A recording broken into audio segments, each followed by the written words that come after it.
महादेव मुंडे खून प्रकरणातील आता त्यांचा पोस्टमॉर्टम रिपोर्ट देखील बाहेर आलेला आहे. त्याच्यामध्ये धक्कादायक अशी माहिती देखील आता समोर आलेली आहे. त्यांच्यावर अंगावर खूप 15 ते 16 वार करण्यात आले होते आणि अनेक ठिकाणी त्यांना मारहाण करून त्यांचं खून करण्यात आला होता.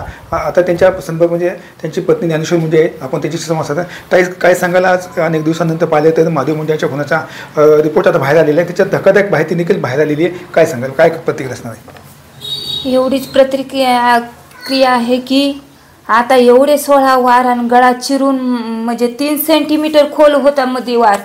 आम्हाला तर इतक्या दिवस PM रिपोर्ट पण माहिती नव्हता, पण आत्ता अहवाल समोर आला आहे. इतका दर्दनाक आहे की ते वाचताना सध्या माणसाच्या डोळ्यात पाणी येतं.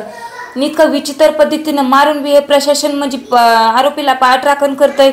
SP सरांनी तात्काळ वाल्मीकरांना PCR मध्ये घेतलं पाहिजे आणि त्यांची चौकशी केली पाहिजे. नाही सांगितलं नार्को टेस्ट केली पाहिजे. असे उंदरं त्यांच्या तोंडाला बांधून त्यांचा PCR घेतला पाहिजे SP सरांनी. खरंच SP सरांना जर न्याय द्यायचा असेल तर तात्काळ वाल्मीकरांना PCR मध्ये घेऊन त्यांची चौकशी केली पाहिजे. आणि बहुड्या कराड जे ते 12 गुंठेची जागा माझा नवरा घेत होता, ते 12 गुंठे जागा जी बहुड्या कराडच्या नावावर आहे त्याला पण मुख्य आरोपी केलं पाहिजे. आणि त्यांचा जे मुलगा बाळा बांगर भाऊ जे सांगत आहेत की त्यांचा लहान मुलगा म्हणू लागला की जेव्हा ते दोघं गाडीत जात असताना त्यावेळेस ते म्हणला की मला महादेचा काटा काढायचा आहे आणि अजून तो म्हणतो की मी बाप जिवंत आहे. मग ह्या बापालाच अगोदर सजा SP सरांनी केली पाहिजे आणि तात्काळ श्री कराड, बहुड्या कराड आणि वाल्मीकरांना PCR मध्ये घेऊन यांची चौकशी केली पाहिजे. तर पहिल्यापासून आपण मागणी करत की ज्या पोलीस अधिकाऱ्यांनी तपास जे रवी सानप आहे त्यांचा CDI करण्यात यावा. पोलीस का काढत नाही तपास? संपूर्ण चित्र बाहेर झालं असतं ना. मी SP सरांना असे बी नावं सांगितली होते की बहुड्या कराड आणि श्री कराड आणि वाल्मीकराडचे की मला बंगल्यावरून फोन आला आणि तपास थांबिला. बंगल्यावरून फोन म्हणजे कोणाचा? वाल्मीकराडचाच फोन केला. मग वाल्मीकराडचा फोन जाऊन जर त्यावेळेसचे जे ठाकूर सर SP होते त्यावेळेस बाळाभाऊ बांगरने सांगितलं होतं म्हणा त्यांना बी जाऊन की महादेव मुंडेला असं मारलं आहे. मग त्यावेळेसच्या SP सरांचे बी आता CDR काढले पाहिजेत की त्यांना कुणाकुणाचे फोन आले. वाल्मीकराडचे आले का अजून कुणाचे आले? अजून जर कुणाचे आले असते तर त्यांना बी सह आरोपी याद केलं पाहिजे. कारण इतकं विचित्र पद्धतीनं तानू मारलं आहे. हातावर वार, गळ्यावर वार, गालावर वार, चेहऱ्यावर वार, मानेवरती वार आहेत. एवढं विचित्र पद्धतीनं राक्षसवरतीनं माझ्या नवऱ्याला मारलं आहे. पण का? ह्यांचं काय केलं तर त्यांनी? फक्त 12 गुंठे जागेसाठीच ना. मग ह्यांची बी सरकारनं सगळी जायदाद जप्त केली पाहिजे आणि माझ्या नवऱ्याला न्याय दिला पाहिजे. नाही, आपण पोलीस अधीक्षक तुम्हाला 2 दिवसांनी आश्वासन दिलं होतं की आरोपी निष्पन्न झाले तर आरोपीला पत्रक देखील पाठवण्यात आलेलं आहे. पण अजून काही या संदर्भामध्ये कुठलाही रिपोर्ट नाही आहे, कुठलं आता फक्त सांगितलं जातं की SIT दाखल करण्यात आली. तुम्हाला आपली माहिती आहे? तुम्हाला मला SIT दाखल केली काल कळालं आहे. ते बी मनोज जरांगे दादा आले त्यांच्या मागणीनुसार SIT दाखल करून दिली आहे. आमचं रस्ता रोको आंदोलन आहे ना आता 25 तारखेला, म्हणजे सासरचे माहेरचे दोन्ही मिळून गाववाले करत आहेत. ह्यांचा काही आमचं नाही मग तर मी सहभागी तर होणारच आहे त्याच्यात. पण ह्यांनी इतकं विचित्र पद्धतीनं मारलं आहे.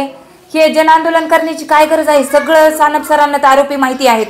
सानप सर आम्हाला म्हणले होते की 2 दिवसात आरोपी अटक करतो, काय काळजी करू नका. पण 2 दिवसालाच म्हणते तुम्ही अहवाल सादर करा न्यायालयात म्हणून. आणि ते न्यायालय बी कशाचं न्यायालय आणि कशाचं काय? आंधळी पट्टी बांधून बसले हे न्यायालय. ते म्हणतात ना अंधा कानून आहे, तसं अंधा कानूनच आहे. आता खरं तर धनंजय मुंडे साहेबांना म्हणतात ना मी वैद्यनाथ प्रभूच्या आशीर्वादानं आहे.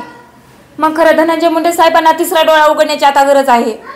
आणि आरोपी त्यांनी सध्या पुढे येऊन ह्याच्यात हे केलं पाहिजे. आता 25 तारखेला आपले गाव आणि आपले जे सासर माहेर यांच्या दोन्हीच्या वतीने मस्त रस्ता रोको करण्यात येत आहे. त्यामध्ये आपण सहभागी होणार?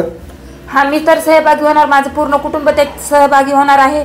आणि हे तर आंदोलन आता इथं होईल, पुन्हा नंतर SP ऑफिसलाच आंदोलन होईल. ह्यांनी तत्काळ आरोपी अटक केले तर बरे आहेत, नाही तर मग SP ऑफिस पुढं असं जन आंदोलन होईल आणि आमचा आक्रोश अजून SP ऑफिसला होईल. त्यांनी NC दाखल करू की ते शेवट मग एन्काउंटरचं त्यांनी हातात घेऊ. पण ह्यांनी मी महिना दिला आहे तोपर्यंत आरोपीचा अटक नाही केले तर SP ऑफिस पुढे जन आंदोलन होईल. आता तुम्ही आता जे SIT दाखल केली त्याचं समाधान आहात? मला SITशी ते काहीच गरज नाही. ह्यांना आरोपी माहिती आहे सानप सरांना. सानप सरांचे मी CDR मागत आहे. मग बंगल्यावर फोन आला तपास थांबिला ह्यांचेच मला कॉन्स्टेबल म्हणलेले आहेत ना. मग SIT CIDची ती मागणी तर ह्यांनी तेव्हाच करायला पाहिजे होती ज्यावेळेस मला माहिती नव्हतं त्यावेळेस. पण आता उगं ते काहीतरी ह्याचा भाग म्हणून ते करत आहेत. पण तात्काळ वाल्मीकराडला ह्यांनी PCR मध्ये घेतलं पाहिजे आणि त्याची चौकशी केली पाहिजे. तर जे पोलीस अधिकाऱ्यांनी तपास केलेला आहे त्यांचा सीडीआर काढण्यात यावा हे सपोज चित्र स्पष्ट होऊन जाईल आणि कोण आरोपी हे समोर येणारच येतं आणि याची तात्काळ दखल पोलीस अधीक्षक घ्यावी अशी आता मागणी ज्ञानेश्वर मुंडे यांनी करण्यात आलेली आहे. कॅमेरा पर्सन विकास वाघमारेसह मी संभाजी मुंडे, टीव्ही परळी, बीड.